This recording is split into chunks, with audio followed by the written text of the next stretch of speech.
আকাঙ্ক্ষা কখন লোভে পরিণত হয়ে যায় তা কেউ বলতে পারে না। এবার তার পরিণাম কি হতে পারে তাও আমরা কেউ জানি না। আজ আমি আপনাকে বলছি, কোনো ব্যক্তি সবথেকে বেশি ক্ষতির সম্মুখীন তখনই হয় যখন সে এটা মনে করে যে সে সবথেকে বেশি সুরক্ষিত স্থানে রয়েছে। সে ভাবে যে সে সেখানে সুরক্ষিত রয়েছে। সে তখন অসাবধান হয়ে পড়ে, আর তখনই তাকে জীবনের সবথেকে বড় ক্ষতির সম্মুখীন হতে হয়। নিঃস্ব হয়ে যাওয়ার পরিস্থিতি কোনো মানুষের জীবনে তখনই আসে যখন তার কাছে প্রচুর সম্পত্তি থাকে এবং সে তার থেকেও অনেক বেশি সম্পত্তি অর্জন করতে চায়। সেই অনেক বেশি সম্পত্তি অর্জন করার চেষ্টায় সে এমন কিছু করে বসে যার ফলে তাকে সমস্ত সম্পত্তি হারাতে হতে পারে। একজন রচনাকার নিজেই নিজের প্রতিভা একদম শেষ করে দিতে পারে যখন সে অনেকগুলো কাজ নিজের কাঁধে নিয়ে নেয়। একটা গুরুত্বপূর্ণ কথা সবসময় মনে রাখবেন, আজ আপনি যেখানেই থাকুন না কেন, যেমনই যে কোনো স্থানেই থাকুন না কেন, এর পেছনে আপনার আকাঙ্ক্ষার একটা বিশাল ভূমিকা রয়েছে। কিন্তু মনে রাখবেন, আপনাকে শিখতে হবে যে কখন আর কিভাবে নিজের উচ্চাকাঙ্ক্ষাগুলিকে লাগাম পরাতে হবে, কারণ এটা অত্যন্ত আবশ্যক। তাই আসুন আর আমার সাথে ভালোবেসে বলুন, রাধা রাধা। রাত্রে আমরা সুখ নিদ্রা লাভ করি, আমরা স্বপ্ন দেখি, ভবিষ্যতের পরিকল্পনা করি, খুব ভালো লাগে। সকালে যখন চোখ খুলি নিদ্রা ভঙ্গ হয়, স্বপ্ন সেইখানেই ভেঙে যায়, আর তারপর আমরা আমাদের রোজকার জীবন যাপন করি। স্বপ্ন হয়তো মানুষ রাতের বেলায় দেখেন, কিন্তু সেটাকে সার্থক দিনের বেলাতেই করতে হয়। রাতে মধুর বাতাসের নিচে কোমল শয্যায় শুয়ে মাতার গলায় মিষ্টি গান শুনতে শুনতে নিদ্রায় আচ্ছন্ন হওয়া, স্বপ্ন দেখা, ভবিষ্যতের পরিকল্পনা করা বড়ই সরল। কিন্তু সকালবেলায় সময় মতো উঠে সূর্যের তাপ সহ্য করে, সেই উষ্ণতা সহ্য করে সর্বাঙ্গ ঘেমে গিয়ে নিজের পথ খুঁজে বের করা, সেই পথে অগ্রসর হওয়া, বাধা বিপত্তি এসবের সম্মুখীন হওয়া, আর তারপর লক্ষ্য লাভ করা, এগুলো কঠিন কাজ। এ হলো অত্যন্ত কঠিন কাজ। যদি আপনি চান যে স্বপ্ন আপনি দেখেছেন তা সত্যি হোক, তাহলে দিনের বেলায় আপনাকে বেরিয়ে কর্ম করতেই হবে, পরিশ্রম করতেই হবে। মনের এই চক্ষু দিয়ে স্বপ্ন দেখা সম্ভব, কিন্তু যদি আপনি বুঝতে পারেন যে এই স্বপ্নই হলো আপনার লক্ষ্য, তাহলে তাকে সার্থক করতে শুধুমাত্র পরিশ্রম দ্বারাই করতে হবে। তাহলে পরিশ্রম করুন আর আমার সাথে ভালোবেসে বলুন, রাধা রাধা। মানুষের জীবনে তিনটি গুণ অত্যন্ত প্রয়োজনীয়: শ্রদ্ধা, বিনম্রতা, যোগ্যতা। যদি জ্ঞান লাভ করতে চান তাহলে শ্রদ্ধার প্রয়োজন, যদি মান লাভ করতে চান তাহলে স্বভাবে বিনম্র হওয়া প্রয়োজন, আর যদি মনোবাঞ্ছিত স্থান লাভ করতে চান তাহলে যোগ্যতার প্রয়োজন। বিষয়টা সহজ। শ্রদ্ধা আপনাকে জ্ঞান দেবে, নম্রতা আপনাকে মান, আর যোগ্যতা উচিত স্থান দেবে। কিন্তু যদি আপনি এই তিনটি গুণ সম্মিলিত করেন তাহলে এমন কিছু লাভ করবেন যা এই সব কিছুর থেকে অনেক ঊর্ধ্বে। সম্মান। আর এ হলো সেই সম্মান যা প্রত্যেক মানুষের নিজের জীবনে লাভ করতে চেষ্টা করা উচিত, কারণ এই হলো সেই সম্মান যার কারণে আপনি চলে যাওয়ার পরেও এই সংসার আপনাকে ভালোবাসবে আর মনে রাখবে। আসুন আমার সাথে ভালোবেসে বলুন, রাধা রাধা। অনেক সময় আমরা জীবনে অনেক মানুষকে এমন বলতে শুনে থাকি যে আমি অসফল হয়েছি কারণ আমার সময় ভালো যাচ্ছিল না, আমি এই জিনিসটা লাভ করতে চাইছিলাম কিন্তু করতে পারলাম না কারণ আমার সময়টা ভালো যাচ্ছিল না, আমি আমার জীবনে ওই মহান কাজটা করতে চাইছিলাম কিন্তু করতে পারলাম না। কেন? কারণ আমার সময়টা ভালো যাচ্ছিল না। কিন্তু যে মুহূর্তে ভালো সময় আমার জীবনে আসবে আমি সব কিছু প্রাপ্ত করব। এমন প্রায় প্রত্যেকেই বলেন আসুন একটা কথা বোঝা যাক। একজন মালিকে দেখুন, সে প্রত্যেক দিন গাছের সেবা করে, তাকে জল দেয়, তার যত্ন আত্তি করে। কেন? প্রত্যেক দিন সেই গাছ ফল দেয় না। সঠিক সময় এলে তবেই সেই গাছ ফল দেয়, কিন্তু প্রত্যেক দিন মালি তার সেবা করে, তাকে যত্ন করে। শুধুমাত্র তখন করে না যখন সেই গাছ ফল দিতে সক্ষম। আর যদি মালি গাছের যত্ন প্রতিদিন না করে, তাহলে হয়তো সেই গাছ ফল দিতেই পারবে না। এটাই হলো আমাদের জন্য একটা শিক্ষা। যখন সময় আমাদের জন্য অপেক্ষা করে না, তখন আপনি সময়ের জন্য কেন অপেক্ষা করছেন? ভালো সময়ের জন্য অপেক্ষা করবেন না। ভালো এবং শুভ কর্ম দ্বারা ভালো সময়কে নিজের কাছে টেনে আনুন। নিরন্তর কর্ম করুন, পরিশ্রম করতে থাকুন। শুভ সময় আপনা থেকেই আপনার কাছে আসবে। আসুন আমার সাথে ভালোবেসে বলুন, রাধা রাধা। মানুষের এই সংসারে জীবনযাপন করার জন্য কিছু জিনিসের প্রয়োজন পড়ে। এমন কিছু আবেগ, এমন কিছু বস্তু আছে যেগুলো তার প্রয়োজন হয়। কিন্তু সব থেকে বেশি যে জিনিসটা তার প্রয়োজন হয় সেটা হলো সম্মানের। আমাদের ভালো লাগে যখন কেউ আমাদের সম্মান করে। আমরা কাউকে সম্মান করলে তারও সেটা ভালো লাগে। কিন্তু আপনি দেখবেন যে সংসারে বেশিরভাগ মানুষ দুটি মাপদণ্ডের ভিত্তিতে সম্মান করেন। হয় বয়স দেখে করেন বা উপার্জন দেখে, অর্থাৎ সেই ব্যক্তি কতটা উপার্জন করেন। এবার ভেবে দেখুন, এটা আবশ্যক নয় কারোর বয়স যদি বেশি হয় তার বুদ্ধিও ততটাই বেশি হবে। আবশ্যক এটাও নয় যে কোনো ব্যক্তি যদি অত্যন্ত ধনী হন বা তার মনও নির্মল হবে বা তিনি সৎকর্ম করবেন বা এমন কোনো কর্ম করবেন যাতে উনি সম্মান লাভ করতে পারেন। হতে পারে উনি ধনী কিন্তু দুশ্চরিত্র। সেই জন্য বয়স বা উপার্জন দেখে কোনো ব্যক্তিকে সম্মান করবেন না। কর্ম দেখুন। যদি গভীরভাবে ভেবে দেখেন তাহলে দেখবেন যদি কোনো মানুষ কোনো সৎকর্ম করেন তাহলে তার প্রতি হৃদয় থেকে সম্মান জাগ্রত হয়। এটাই হলো সেই সম্মান যা অর্জন করতে হবে। বয়স আজ আছে, কাল আরো বৃদ্ধি পাবে। উপার্জন আজ আছে, কাল সেটা কমে যেতেও পারে। কিন্তু যদি আপনি নিরন্তর শুভকর্ম করতে থাকেন তাহলে আপনি মৃত্যুর পরেও অমর হয়ে থাকবেন। আসুন আমার সাথে ভালোবেসে বলুন, রাধা রাধা। পাপ এবং পুণ্য, এই দুই হলো সংসারের এমন দুই বিন্দু যাকে কেন্দ্র করে এই সংসারের চক্র ঘুরতে থাকে। আমরা যদি কোনো কর্ম বিচার করি, হয় পুণ্য নয় পাপের দৃষ্টিভঙ্গি দিয়ে, এটা হয় পুণ্য না হলে পাপ। কিন্তু এই পাপ এবং পুণ্য এই দুই নির্ভর করে প্রত্যেক মানুষের ওপর, তার চিন্তাধারা, তার পরিস্থিতির ওপর। ধরুন এমন একজন মানুষ যিনি অনেক দিন ধরে বনে পথ হারিয়েছেন, অনেক দিন হয়তো উনি কোনো খাবার খাননি। এবার এমন পরিস্থিতি চলে এসছে যে এবার যদি উনি খাবার না খান তাহলে হয়তো জীবিতই থাকবেন না। আর এমন অবস্থায় ওনার সামনে যদি কোনো প্রাণী আসে তাহলে তাকে শিকার করা, এটা কিন্তু তার কাছে পাপ নয়। এটা তো জীবিত থাকার একমাত্র উপায়। এটা তার কাছে পুণ্যসম।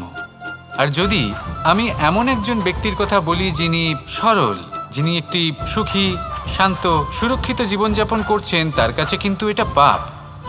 এইরকমই এই সংসারে ভিন্ন ভিন্ন পরিভাষা আছে পাপ এবং পুণ্যের।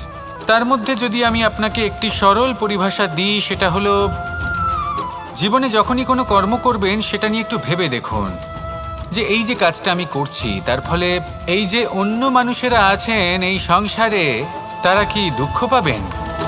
যদি তারা দুঃখ পান তাহলে সেটা পাপ। যদি আপনি এমন কোনো কর্ম করেন যার ফলে অন্যরা প্রসন্নতা লাভ করেন, তাদের মুখে হাসি ফুটে ওঠে, যদি তারা প্রেরিত হন, জীবনে সামনে এগোতে পারেন, তাদের বিকাশ হয়, তাহলে এটা হলো পুণ্য। তাই জীবনে সবসময় পুণ্য করতে থাকুন আর আমার সাথে ভালোবেসে বলুন, রাধা রাধা। বনস্পতি ফলনের জন্য আমাদের কিসের প্রয়োজন পড়ে? একটু ধরিত্রীর, একটু পরিশ্রমের আর একটা বীজের। এবার যদি মানুষের কথা বলি তাহলে এখানে ধরিত্রী হলো মানুষের এই জীবন, যেখানে মানুষ নিজের ইচ্ছের ফল ফুল ফলন করতে চায়। পরিশ্রম হলো আমাদের কর্ম, আর বীজ হলো আমাদের নির্বাচন। আমাদের বেছে নিতে হবে যে আমরা কি বপন করব, আম নাকি ফণি মনসা। এর মধ্যে আমরা কি পেতে চাই? রসালো ফলের ফলন চাই নাকি কাঁটার ফলন চাই, তা আমাদের উপর নির্ভরশীল। কিন্তু একটা কথা ঠিক, লক্ষ্য যেমনই হোক না কেন, জীবন যেমনই হোক না কেন, যদি আপনি লক্ষ্যের দিকে এগোতে থাকেন তাহলে কর্মের সাথে খামখেয়ালি আচরণ করতে পারবেন না। যদি আপনি এমন করেন তাহলে এটা আপনাকে একটা অনুচিত লক্ষ্যে পৌঁছে দেবে, সেটা কিন্তু নিশ্চিত। সবসময় এটা মনে রাখবেন, কর্মের সাথে খামখেয়ালি হবেন অর্থাৎ কর্মফলও আপনার সাথে খামখেয়ালি হবে। তাহলে নিষ্ঠার সাথে কর্ম করতে থাকুন আর নিজের লক্ষ্যকে প্রাপ্ত করুন। আর আমার সাথে ভালোবেসে বলুন, রাধা রাধা। অগ্নি চতুর্থ তত্ত্ব, সব থেকে বেশি গুরুত্বপূর্ণ কিন্তু তার থেকেও বেশি ভয়াবহ। কখনো অগ্নিকে নিয়ন্ত্রিত রূপে উনুনে জ্বলতে দেখেছেন? এই অগ্নি আমাদের খাবার বানাতে সাহায্য করে, যা আমাদের শক্তি প্রদান করে। কিন্তু এই অগ্নি যখন বিচলিত হয়ে, অনিয়ন্ত্রিত হয়ে কোনো বনের আগুন হয়ে ওঠে, তখন মহা বিনাশ ঘটে যায়।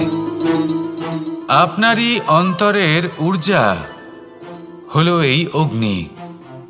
এটা আপনার শক্তিও, আপনার ক্রোধ। একে ব্যবহার কিভাবে করবেন তা আপনারই হাতে। যদি কোনো ব্যক্তি নিজের অন্তরের এই ঊর্জাকে ব্যবহার করেন শক্তির রূপে, তাহলে সে বিকাশ ঘটাতে পারে, নির্মাণ ঘটাতে পারে। কিন্তু যদি কোনো ব্যক্তি তার অন্তরের ঊর্জাকে বিধ্বংসী অস্ত্র বানিয়ে ফেলেন, তাহলে নিশ্চিত রূপে মহা বিনাশ ঘটতে পারে, যাতে বিনাশ তারও অবশ্যই হবে। অনেক বছর পূর্বে এমনই এক আগুনের দ্বারা এই সুন্দর পৃথিবীর নির্মাণ হয়েছিল, আর অনেক বছর পূর্বে এমন এক আগুনেই সমস্ত জীব এবং সংসার বিলুপ্ত হয়ে গেছিল। এবার আপনি আপনার অন্তরের ঊর্জা দ্বারা বিনাশ ঘটাতে চান নাকি নির্মাণ ঘটাতে চান, সেই সিদ্ধান্ত আপনারই। আসুন আমার সাথে ভালোবেসে বলুন, রাধা রাধা। কখনো কখনো এমন হয়, আমরা আমাদের বাড়ির উঠোনে বীজ বপন করি আর তা বিকশিত হয় একটা সুন্দর বৃক্ষে। তার শাখাগুলি প্রতিবেশীর বাড়ি পর্যন্ত পৌঁছয়। ফলের বর্ষণ প্রতিবেশীর বাড়িতেও হয়ে থাকে, আর আমরা ভাবি গাছ আমরা উৎপন্ন করব আর ফল খাবেন আপনারা। এই কেমন কথা হলো? আপনাকে এই কথা বুঝতে হবে যে এসব হলো ভৌতিক বস্তু, সাংসারিক বস্তু। কখনো নিজের বাড়ির বাগানে ভালোবাসার গাছ বপন করে দেখুন, তার শাখাও প্রতিবেশীর বাড়ি পর্যন্ত পৌঁছবে, ফলের বর্ষণ সেখানেও হবে। কিন্তু সেই ফল চাইতে আপনাকে যেতে হবে না, সেই ফল দ্বিগুণ মাত্রায় আবার আপনার কাছেই ফিরে আসবে। তাই নিজের বাড়িতে আর নিজের মনে ভালোবাসার গাছ উৎপন্ন করুন। এই জীবন প্রসন্ন হয়ে বলবে, রাধা রাধা। অ দিয়ে অন্ত, আ দিয়ে আরম্ভ, এই দুইয়েরই রাশি সমান।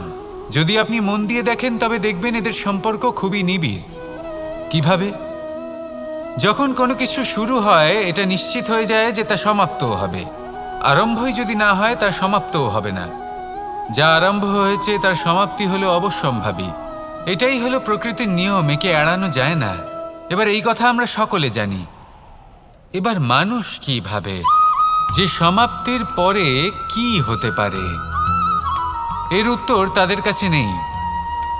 তাদের উচিত অন্য কোনো বিষয় ভাবা যা বেশি গুরুত্বপূর্ণ। এবার মানুষ এটা জানে না যে মৃত্যুর পরে কি হতে পারে, কিন্তু এই কথা অবশ্যই জানে যে জন্ম থেকে মৃত্যু পর্যন্ত এই সময়, যাকে আমরা জীবন বলে থাকি, এই সময় আমরা কর্ম করতে পারি। এই কথা তো আমরা জানি। তাহলে এমন কি কর্ম করা যেতে পারে যা আমাদের সমাপ্তির পরও আমাদের প্রাসঙ্গিক করে রাখতে পারে, এই বিষয়ে ভাবা উচিত। যে জন্মগ্রহণ করেছে তার মৃত্যু হবেই, এটা সাধারণ বিষয়। কিন্তু ইতিহাস আজও সেই সকল মানুষজনকে স্মরণ করেন যাদের এই সংসার তাদের মৃত্যু নয়, বরং তাদের জীবনকালে যে কর্ম তারা করেছেন তার দ্বারা মনে রাখেন। সেই কর্মের কারণে এই সংসারে তাদের নাম, তাদের কর্ম, তাদের ব্যক্তিত্ব, তাদের কীর্তি অমর হয়ে থাকে এবং থাকবে। আপনার কাছে এতটা সময় নেই যতটা আপনার মনে হচ্ছে আপনার কাছে আছে। সেই জন্য যত শীঘ্র সম্ভব শ্রেষ্ঠ কর্ম করুন, যতটা পারবেন ততটা অধিক সুকর্ম করুন। এই সংসারে নিজেকে অমর করে তুলুন আপনার মৃত্যুর পরেও। আর আমার সাথে ভালোবেসে বলুন, রাধা রাধা। ওমা, এ কি? আমি কখন থেকে এখানে অপেক্ষা করছি, হাত পেতে দাঁড়িয়ে রয়েছি যাতে একটা ফল আমার হাতে এসে পড়ে এবং সেটা আমি খেতে পারি। কখন থেকে অপেক্ষা করছি, কিন্তু সেটা হচ্ছেই না। এবার আপনি বলবেন যে এসব কি বলছি, এ কি অদ্ভুত কথা বলছি। যদি ফল খেতে হয় তাহলে আমাকে বৃক্ষে চড়তে হবে, ফলের কাছে পৌঁছতে হবে, তবেই তো ফল পাবো। এবারে এটা অত্যন্ত সহজ ব্যাপার, কিন্তু এই বিষয়টা আপনি নিজের জীবনের প্রসঙ্গে ভেবে দেখুন। লক্ষ্য কোথায় আছে আপনি জানেন, সেই লক্ষ্যে পৌঁছানোর পথ কি সেটাও আপনি জানেন, সেই পথে চলার ক্ষমতাও আপনার রয়েছে, কিন্তু তাও আপনি নিজের লক্ষ্য লাভ করতে পারছেন না। কেন? কারণ আপনি অপেক্ষা করছেন যে লক্ষ্য আপনার সামনে চলে আসবে, কিন্তু তা হয় না। লক্ষ্য সে যাই হোক না কেন, ধন হোক, প্রেম হোক, কোনো সম্মান হোক বা মোক্ষ হোক, যদি আপনি তার দিকে অগ্রসর না হন তাহলে ফল প্রাপ্তি অসম্ভব ব্যাপার, তা কোনোদিনই হবে না। সেই জন্য আপনার চোখের সামনে আপনি যদি নিজের লক্ষ্যকে দেখতে পান তাহলে উঠুন এবং সেই দিকে অগ্রসর হতে শুরু করুন। নিজের অন্তরের সকল অশুভ গুণ দূর করুন, অলসতা ত্যাগ করুন, অজ্ঞানতা ত্যাগ করে দিন এবং চলতে থাকুন। অবশ্যই মনোবাঞ্ছিত ফল লাভ করতে পারবেন। মনে রাখবেন, চলতে থাকলে তবেই লক্ষ্য প্রাপ্তি হবে। অপেক্ষার দ্বারা শুধুমাত্র মৃত্যু লাভ হবে। আসুন আমার সাথে ভালোবেসে বলুন, রাধা রাধা। পাখি কখন জন্ম নেয়, কখন উড়তে শেখে, কখন বাসা বানাতে শেখে, কখন নিজের মৃত্যু লাভ করে, এসব আমাদের মধ্যে কেউ জানি না। কিন্তু পাখি একটা কথা খুব ভালো করে জানে, যে এই সংসারে ও যা কিছুই করুক না কেন, এই সংসারের ওকে নিয়ে কিচ্ছু যায় আসে না। এবার আমরা কি করি? কোনো কাজ করার আগে আমরা এটা ভাবি যে এই সংসার যদি আমাকে দেখে ফেলে তাহলে কে জানে এই সংসার কি ভাববে, আমার প্রতিচ্ছবি কেমন তৈরি হবে কে জানে, কে জানে কি হবে আদি ইত্যাদি। এই সব ভাবনায় আমরা মগ্ন হয়ে যাই। কিছুটা এমনভাবে মগ্ন হই যে বর্তমানের কর্মের এই জীবনের যাত্রাপথে সেই সময়ের আনন্দ উপভোগ করতে ভুলে যাই। এবার দেখুন একটা পাখি কি করে, ওর কর্ম হলো গান গেয়ে চলা। ওই পাখি গেয়ে চলে, কেউ ওর গান শুনুক বা না শুনুক, কেউ আদৌ শুনছে কিনা সেই বিষয়টা নিয়ে সেই পাখির কিছুই যায় আসে না। সেই পাখি নিজের কর্ম করতে থাকে। হয়তো সেই জন্যই আপনি কখনো কোনো পাখিকে কাঁদতে দেখবেন না। এরকমই আপনাকে নিজেকে গড়ে তুলতে হবে। প্রথমে নিজেকে জিজ্ঞেস করুন, এই যে কর্ম আমি করতে চলেছি সেটা কি উচিত? যদি আপনার মনে হয় সেটা উচিত তাহলে সেটা প্রমাণ করুন। এটা ভাববেন না যে এই সংসার কি ভাববে। আসুন আর আমার সাথে ভালোবেসে বলুন, রাধা রাধা।